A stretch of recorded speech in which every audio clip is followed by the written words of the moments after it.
critique du Front républicain contre l'extrême droite. Entre les deux tours des élections législatives, un Front républicain contre le RN s'était constitué une fois de plus.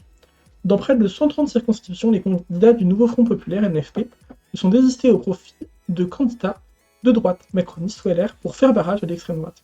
De Faure à Poutou, en passant par Mélenchon, tous les dirigeants réformistes ont appelé... Oh, c'est... De Faure à Poutou, en passant par Mélenchon, tous les dirigeants réformistes. Appeler Poutou réformiste, c'est un petit peu bon. Peut-être calmez-vous quand même. Tous les dirigeants réformistes sont appelés à voter pour des candidats de droite face à ceux du RN, ciotistes compris. Révolution, c'est toujours catégoriquement opposé à ces stratégies. Elle a certes permis d'empêcher le RN d'accéder au pouvoir pour le moment, mais elle entretient la confusion sur la véritable nature du RN, démobilise notre camp et, au final, renforce tous les partis bourgeois, y compris celui de Marine Le Pen. Un vote antifasciste? Alors, je précise quand même. Si je vois ce qu'ils veulent dire, je pense que je vois là où ils veulent en venir et je pense que je suis partiellement d'accord. Je maintiens que aucune posture militante ne vaut l'extrême droite au pouvoir, en ce qui me concerne. Aucune. Aucune. Genre, et jamais. Voilà. Genre, l'extrême droite au pouvoir, c'est la mort probable et accélérée de centaines de milliers de personnes. Voilà. Juste. Donc, effectivement, c'est vrai, et c'est important de rappeler que c'est pas une solution définitive, c'est un sursaut, et pour moi, c'est un sursaut qui était nécessaire et qui était important. Et j'irais certainement pas dire, en ce qui me concerne, mais c'est leur article, voilà, que c'était une mauvaise chose, et qu'on n'aurait pas dû le faire. Nous, le camp de la gauche en général. Nous incluons tous là-dedans, le camp de la gauche. Un vote antifasciste? Pour justifier ce front républicain, l'argument le plus fréquent à gauche est le suivant. Il y aurait une différence de nature entre le RN qui serait fasciste et les autres partis bourgeois qui seraient républicains. Voter pour des candidats macronistes ou LR permettrait donc d'empêcher les fascistes d'accéder au pouvoir. Cette idée est erronée à plusieurs titres. Ça, c'est un peu vrai. Ceci étant... En fait, je pense que c'est ce qu'ils vont dire, hein, mais macronistes et LR poussent vers le fascisme, en vérité. Ça, c'est indéniable, c'est observable, c'est constatable. Quelque chose qui avait déjà lieu en vrai avant ces législatives, et ça reste une réalité. Maintenant, je préfère avoir un camp d'extrême droite et de droite désorganisé qu'un camp d'extrême droite organisé.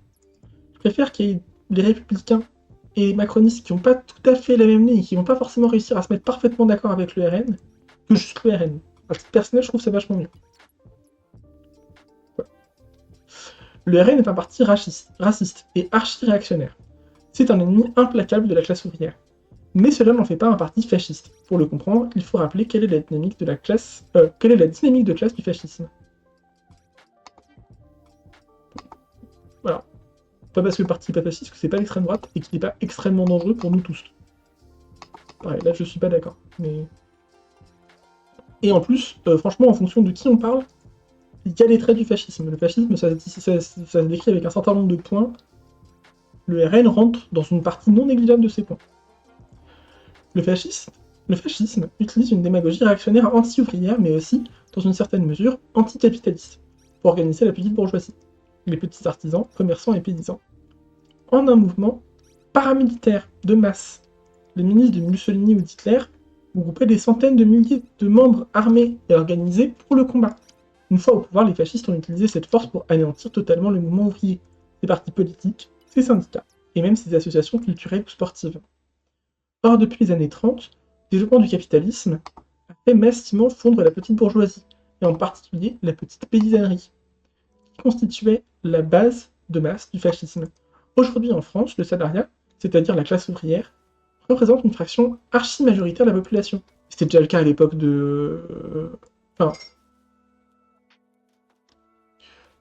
Non, c'était peut-être moins le cas quand même, je sais pas. Moi je dirais que c'était déjà le cas à l'époque de... Ça marche pas comme façon de réfléchir. Depuis les années 30, le développement du capitalisme a fait massivement fondre la petite bourgeoisie, en particulier la petite paysannerie qui constituait la base de masse du fascisme. Bah d'accord, maintenant la base de masse du fascisme, c'est des gens qui ont un pouvoir absolument gigantesque, puisque c'est des gens qui sont bah, qui, qui ont concentré les capitaux. Donc techniquement, ça fait pas grand monde. Par contre, ils ont un pouvoir de propagande qui est gigantesque.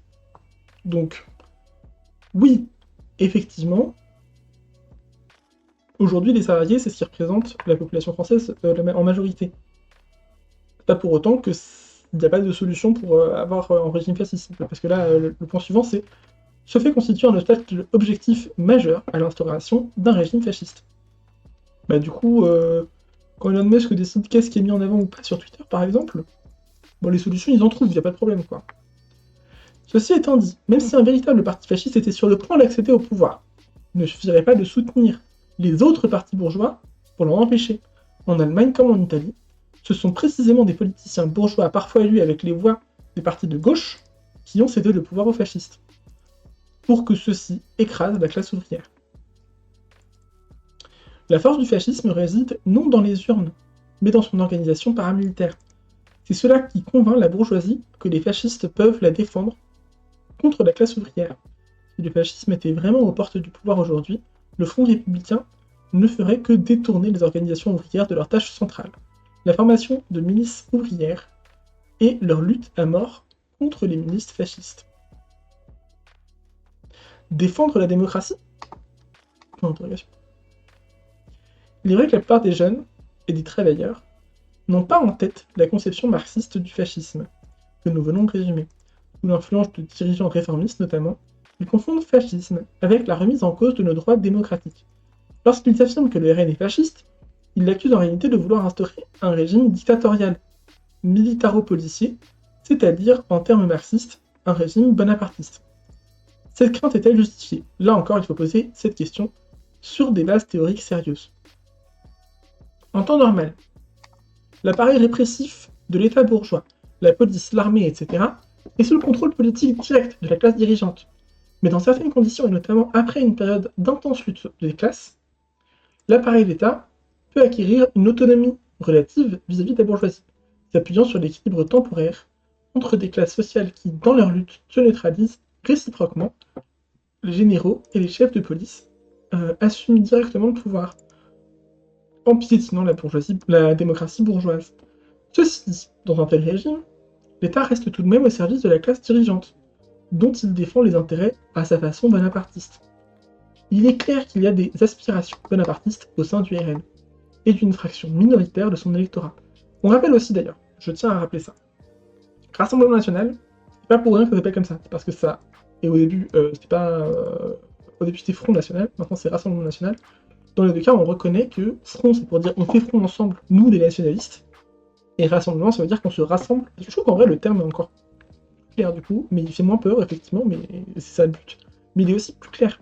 C'est-à-dire qu'on rassemble les nationalistes. Les nationalistes, ça va être des néo-nazis, ça va être des fascistes, ça va être des gens qui voudraient un Mussolini en France, ça va être des bonapartistes, ça va être des royalistes. Ça va être tout ce petit monde qui va se mettre d'accord, qui, faisant preuve de discipline, vont réussir à se mettre derrière un leader commun, même s'il y a souvent eu des tentatives de récupération au sein du Rassemblement National, de récupération de l'Audimat. Hein, on a vu récemment ça avec... quelque part, c'est un peu ça, hein, avec Marion Maréchal qui avait rejoint... comment il s'appelle celui-là déjà? Zemmour, en espérant pouvoir récupérer des voix en partie du RN, je pense, même si on a souvent dit aussi que le RN, c'est pas exactement les mêmes personnes qui vivent, mais je sais qu'il y a quand même des gens qui hésitaient entre RN et Zemmour, ça reste une réalité. Et je sais plus comment il s'appelle, mais il y avait Maigret. Maigret qui avait essayé de récupérer aussi une partie de l'électorat du RN et qui avait complètement échoué. Et du coup, il y a quand même des tentatives voilà, de gens qui sortent, etc. Mais au final, il y en a beaucoup moins qu'à gauche. Ou à gauche, pas à l'extrême gauche, hein. À gauche, je parle des partis qui ont fait, par exemple, cette alliance. On se tape dans les jambes à longueur de temps. Et là, la liberté d'expression, c'est important et c'est bien.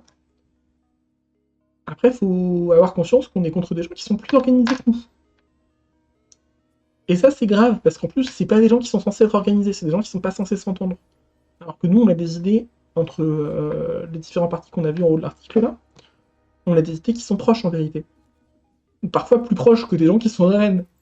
Donc c'est extrêmement grave, je trouve, de se dire qu'on est moins discipliné qu'eux. C'est important de ne pas être discipliné, parce que la discipline, c'est l'obéissance.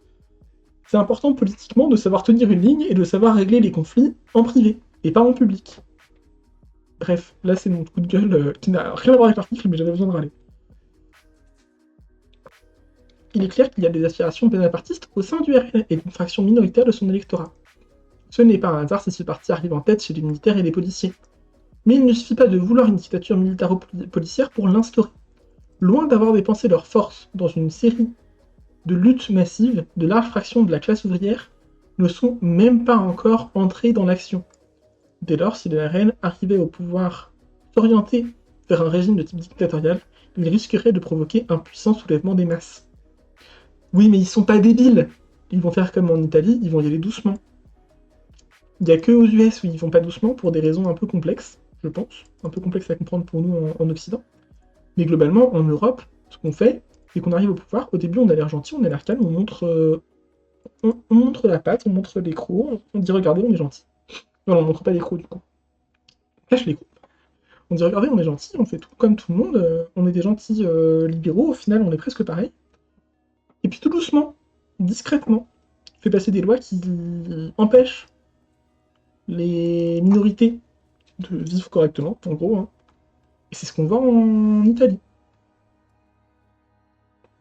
Donc, nous, évidemment, si le RN arrive au pouvoir et du jour au lendemain essaye de faire des trucs qui sont évidemment pas ok, il y aura des gens dans la rue et ça va pas passer. Enfin, je sais pas pourquoi ça passerait pas d'ailleurs, parce que on a vu qu'il y avait des gens dans la rue pour la retraite, ça n'a pas empêché que ça passe. Hein, mais en tout cas, il y aura des gens dans la rue, ça se verra, et il y aura peut-être une révolution qui se fera. Il y aura peut-être un soulèvement populaire qui se fera. Mais ils sont pas si stupides. Ils sont un peu bêtes, mais ils sont pas si stupides que ça. Ils sauront y aller doucement. La bourgeoisie en est d'ailleurs bien consciente, tout comme les dirigeants du RN. Bien sûr, il ne faut pas minimiser la menace que représenterait un gouvernement du RN. Sans aller jusqu'à instaurer une dictature ouverte, il s'attaquerait brutalement à nos droits démocratiques pour tenter de contenir les mobilisations de notre classe. Mais les partisans du Front républicain oublient que c'est déjà la politique des macronistes au pouvoir. Ils ont violemment réprimé le mouvement des Gilets jaunes et le soulèvement des Kanaks. Ils ont intensifié la criminalisation de l'action syndicale. Ils ont interdit de nombreuses manifestations, notamment contre le génocide de Gaza et ainsi de suite. Il en va de même sur la question du racisme. Depuis 2017, Macron et ses ministres n'ont pas cessé de stigmatiser les musulmans. En 2021, lors d'un débat télévisé entre Le Pen et Darmanin, ce dernier avait affirmé que la dirigeante d'extrême droite était trop molle face à l'immigration. En ces temps 2023, la loi immigration, qui est extrêmement raciste, a été adoptée avec les voix du RN et des macronistes. À l'époque, les dirigeants de l'actuel NFP expliquaient que la digue contre l'extrême droite et la droite républicaine avaient cédé. Et c'est vrai, je suis d'accord avec ce que disaient les gens du NFP, je maintiens que s'ils sont pas dans le même parti, ça limite quand même les chances qu'ils fassent des dingueries. Ça reste vrai aussi. Bref. Or, en juillet dernier, les mêmes dirigeants réformistes ont appelé à voter pour Borne et Darmanin, l'architecte de la loi immigration. La digue s'était donc reconstruite entre-temps.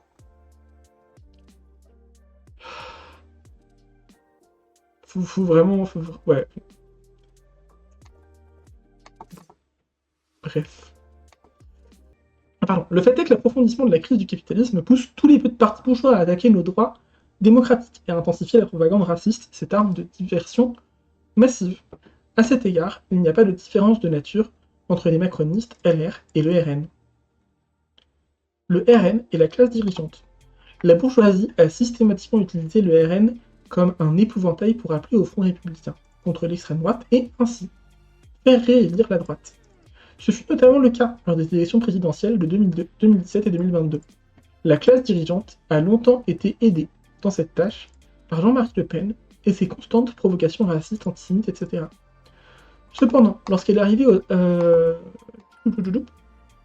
la tête du Front National en 2011, Marine Le Pen a entamé une campagne de dédiabolisation dans le but de s'ouvrir les portes du pouvoir. Dans le même temps, la crise du capitalisme provoquait l'effondrement des partis du statu quo, dont le PS et LR. Après avoir dominé la vie politique française pendant des décennies, ils sont largement rejetés aujourd'hui, du fait même des politiques d'austérité drastiques qu'ils nous ont imposées. Alors attends. Oui, d'accord.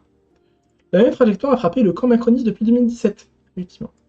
lui aussi s'est effondré tandis que le rejet du statu quo renforçait le RN à droite et LFI à gauche. Dans ce contexte de polarisation politique croissante, la bourgeoisie est contrainte de modifier son attitude à l'égard du RN, c'est-à-dire de préparer son arrivée au pouvoir. De son côté, Marine Le Pen a purgé son programme de tous les éléments contraires aux intérêts de la classe dirigeante française, dont la sortie de l'UE et l'abandon à l'euro. À la veille des élections législatives, Jordan Bardella a même déclaré qu'il ne défendrait plus la retraite à 60 ans, mais à 66 ans. C'est vrai.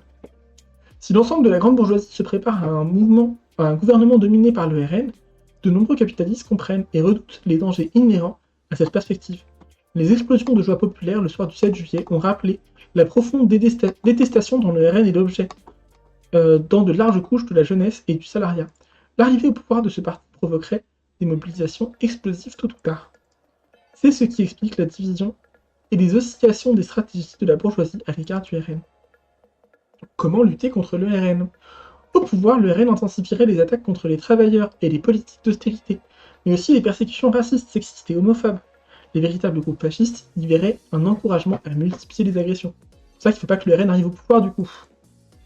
Cependant, loin d'affaiblir le RN, le Front républicain le renforce. D'après les décennies de soi-disant bagarres contre l'extrême droite, le RN est plus haut que jamais. Aux dernières législatives, il a recueilli 6 millions de voix de plus qu'en 2022. Le Front républicain a certes permis de battre de nombreux candidats RN, mais ce parti a beaucoup progressé en nombre de voix. Contrairement à l'idée reçue, la motivation principale de la majorité des électeurs RN n'est pas le racisme. La science sociale, on lui jette dessus. La science sociale, nique la science sociale. Allez. Allez, on se met bien.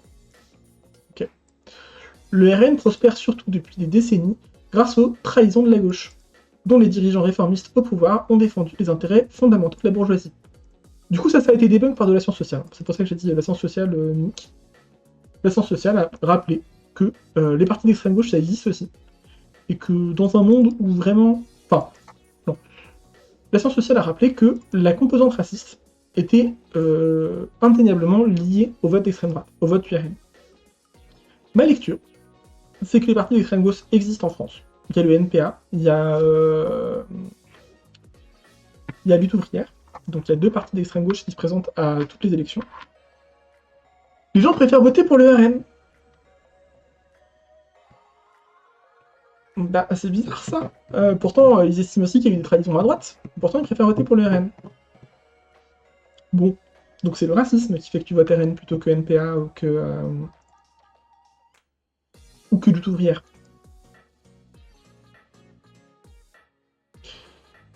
Donc bon. Dont les dirigeants réformistes au pouvoir ont défendu les intérêts fondamentaux de la bourgeoisie. C'est la douloureuse expérience des gouvernements Mitterrand, Jospin et Hollande qui a permis au RN d'élargir sans cesse son électorat dans la classe ouvrière. Sur la base de cette expérience, beaucoup de travailleurs se sont convaincus que la gauche ne vaut pas mieux que Chirac, Sarkozy, Macron et consorts. Le Front républicain ne peut que renforcer ce processus lorsque Mélenchon appelle à voter pour Darmanin, Borne et compagnie. Cela conforte l'idée que le RN serait la seule véritable opposition.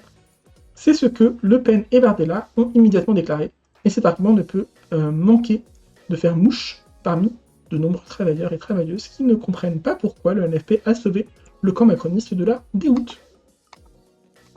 Au lieu de s'allier à certains partis bourgeois contre d'autres, les dirigeants du mouvement ouvrier devraient souligner que tous ces partis défendent les mêmes intérêts de classe, ceux de la classe bourgeoise. Et pour briser l'ascension du RN, il faut défendre la politique de rupture avec le capitalisme, la bourgeoisie et tous ces partis du RN aux macronistes. En fait, c'est ce qu'ils font, mais ça ne suffit pas. Il n'empêche qu'avoir le RN au pouvoir, ça reste pire. Ça reste pire que d'avoir un mélange de RN, de ciotistes et de LR, et de macronistes. Ça reste techniquement pire. Surtout qu'il a pris évidemment Borne et Darmanin comme exemple, mais il y a dans le camp macroniste des gens qui sont légèrement plus à gauche. Je dirais pas que c'est des alliés non plus, mais c'est moins des ennemis. Et ils seraient pas prêts à foncer dans le fascisme tête bêchée. Ou en tout cas, ils essaieraient. C'est un peu la CFDT de. C'est un peu la CFDT de la gauche, on va dire, mais. Oui, mais un peu moins d'expulsion de sans-papiers, s'il vous plaît. Et bah, du coup, n'empêche que ça entamerait une négociation, ça laisserait plus de temps, et aussi à la lutte sociale de s'organiser. Bref, soit l'exact contraire du Front républicain. Donc je ne suis pas du tout d'accord avec cette article. Je pensais que je serais d'accord en plus, donc je suis un peu déçu. Mais... Mais c'est un article intéressant, néanmoins.